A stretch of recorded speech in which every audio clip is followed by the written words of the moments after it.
good morning, everyone. So I go by the name of Kingston Xerxes Theophilus Lamola from South Africa, particularly from the University of Limpopo, and at the Department of Business Management, the School of Economics and Management, and the Faculty of Management and Law. So without any further ado, I'm going to take you through my research topic that read as thus: multiple linear regression analysis for determining factors affecting the actual adoption of enterprise application architecture for supply chain management.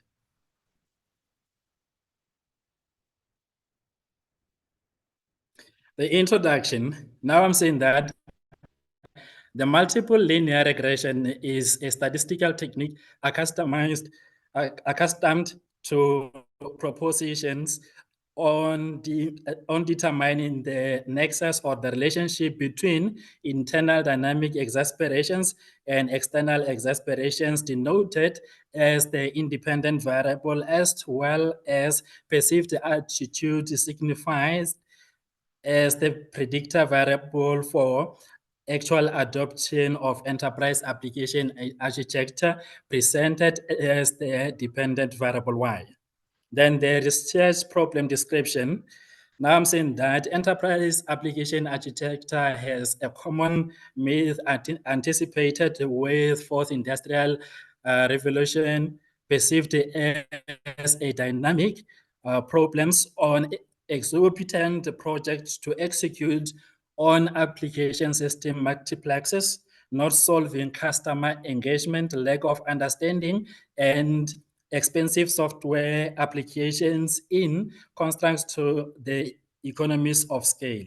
In contrary, the study attempts to aid small, medium enterprises in aligning supply chain management activities with corporate strategy, tracking strategy implementation, and governing enterprise transformation.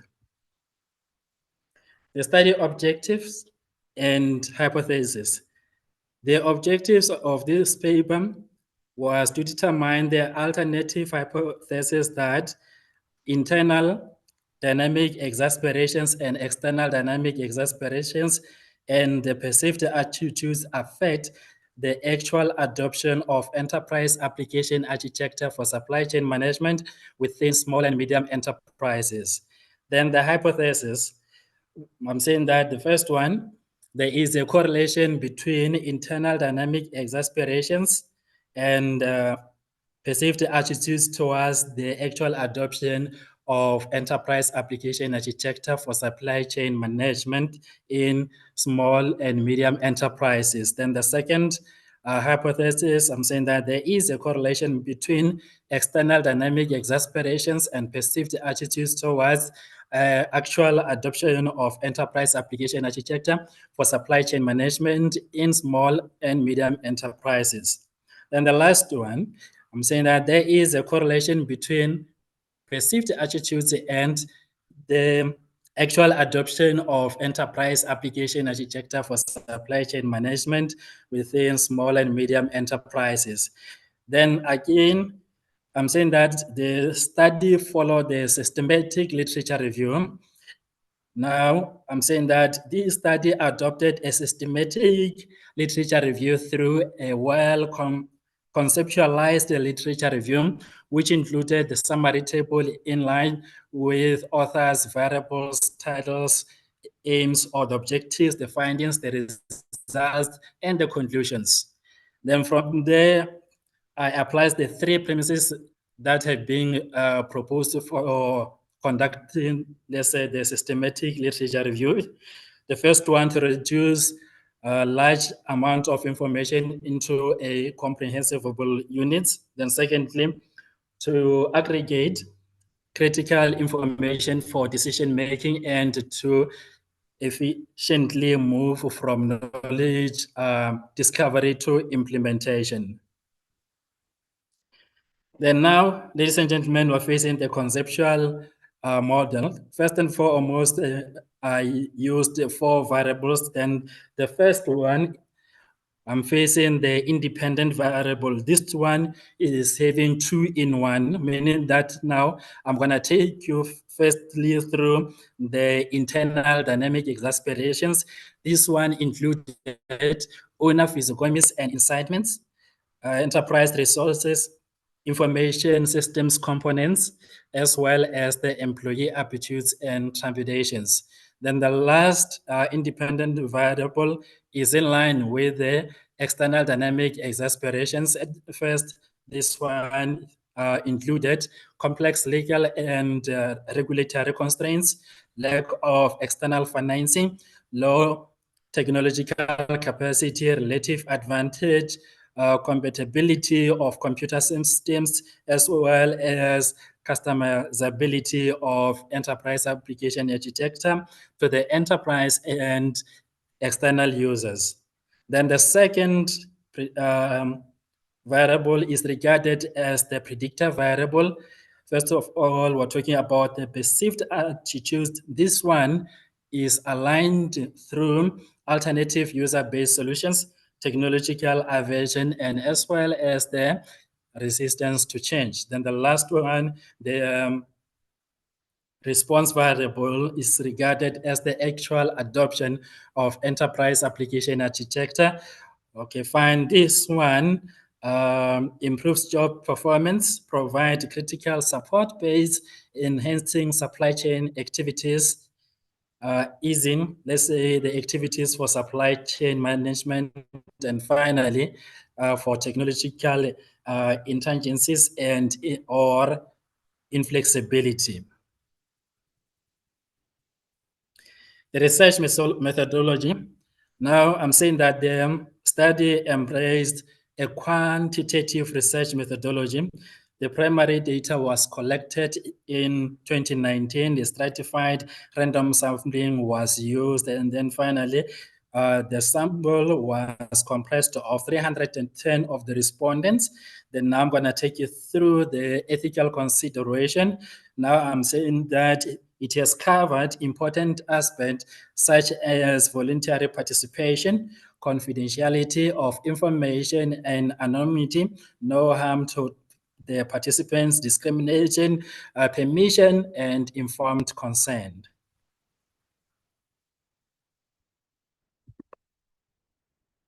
Okay. So as part of the results, I'm going to take you firstly through the stability diagnostics test. So here I have produced the Chrompark alpha per variable. So if you can check on the left-hand side, I'm having the list of all those dependent variables, predictor variable, and the outcome variable. Then lastly, on the right-hand side, I'm having the percentages pertaining to all those variables. So remember that the rule of thumb pertaining to the Chrompark alpha, it says that at least the Chrompark alpha, it gets to be, let's say, above 75 or 80 or even 90%. So in that notion, if you can check here, I can say that my Chrompark alphas were fine for the study and they were reliable. Then again, if you can check, now I'm going to take you through the second diagnostic test, which is known as the normal distribution on the actual adoption of the enterprise application architecture. Then at first, if you can check, we're having the mean at 23.89, the standard deviation at 3.405, as well as the N of 310. So most importantly, if you can check here, we can concentrate over the peak of the graph known as the kurtosis. So meaning that now we're having the bell shape of the distribution. And then lastly, pertaining to this distribution, we're talking about the skewness. So meaning that now, if you can check from the left side and to the right-hand side, our graph itself is being stretched out, simple as that. Then now I'm going to take you through the results, the actual results. Then again, if you can check here, I'm talking about the model summary. At first, on my left-hand side, I'm having, let's say, a list of the items or the variables themselves. Then from there is followed by the standard deviations. You can see them over there on the second column. Then the third column, we're having the R squared.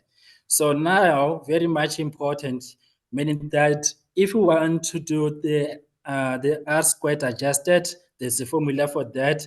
Then the rule of thumb pertaining to the R squared, it's meant to say the R squared adjusted, it says always make sure that the figures or the results, they are equal to the initial R squared, or maybe they cannot exceed 1. Then 2 minutes left for your presentation, Kingston. Okay, on the right-hand side, we have 2 minutes left. Okay, yeah. We have the R, which is the square root of the initial R squared. Then again, this is the graphical presentation of the results. Then again, if you can check, this is the algebra expression for the results. So meaning that we're having the first equation with the betas or the coefficients. Then here I have explicated the real names for all those constructs.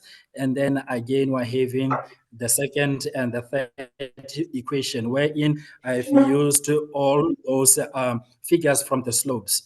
Then the limitation and direction for future research are saying that careful considerations are inevitable in unfolding the multilinear regression assumptions such as linearity, normality, homodensity, independence, and multicollinearity. In some instances, it is impossible to identify multiple outliers as a result of predictor standards, except for those that are disregarded.